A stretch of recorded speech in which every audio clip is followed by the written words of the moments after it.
Depuis quelques années, le système dit du détachement, c'est-à-dire la possibilité pour des travailleurs étrangers de venir travailler en France, comme pour des travailleurs français d'aller travailler en Europe, a été détourné, massivement détourné. Il y a aujourd'hui des situations scandaleuses. Scandaleuses d'abord pour les salariés eux-mêmes, humainement, avec des gens qui sont exploités dans des conditions non seulement contraires au droit du travail français, mais contraires, je dirais, à l'humanité, au respect même de la personne humaine.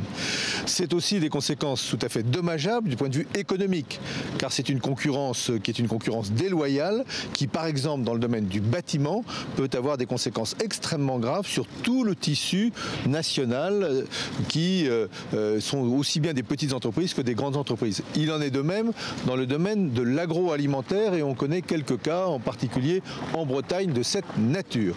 Le gouvernement a décidé d'agir à tous les niveaux qui peuvent permettre de lutter contre ces abus. Premièrement, en France, sur notre territoire, avec nos règles actuelles, il y aura dans les jours qui viennent des opérations de contrôle extrêmement pointues qui permettront de déjouer un certain nombre de situations. Nous modifierons aussi la législation française pour rendre plus responsable le donneur d'ordre, la grande entreprise qui au départ donne des ordres à un certain nombre de sous-traitants et qui doit être responsable de ce qui se passe dans les entreprises sous-traitantes. Et le troisième niveau de bataille, c'est au niveau européen. Car au niveau européen, nous devons avoir des règles qui permettent de contrôler l'utilisation de ces détachements, qui permettent de lutter contre les fraudes au détachement. Et pour que ce soit efficace, il faut que ce soit pareil dans tous les pays d'Europe. Et pour que ce soit pareil dans tous les pays d'Europe, il faut adopter une directive d'application de la directive détachement qui donne les moyens dans tous les pays d'Europe de lutter contre cette fraude. Et ça, c'est une bataille que nous avons déjà engagée.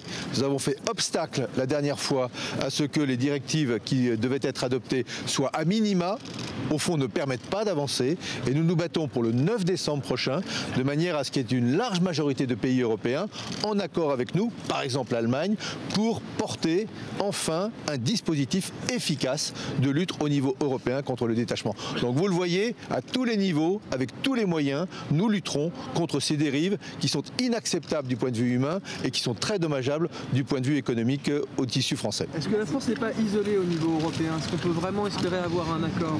Est-ce que lorsque la France travaille avec l'Espagne, l'Italie, la Hollande, la Belgique, le Luxembourg, l'Allemagne, la Bulgarie, la Roumanie, est-ce qu'elle est isolée?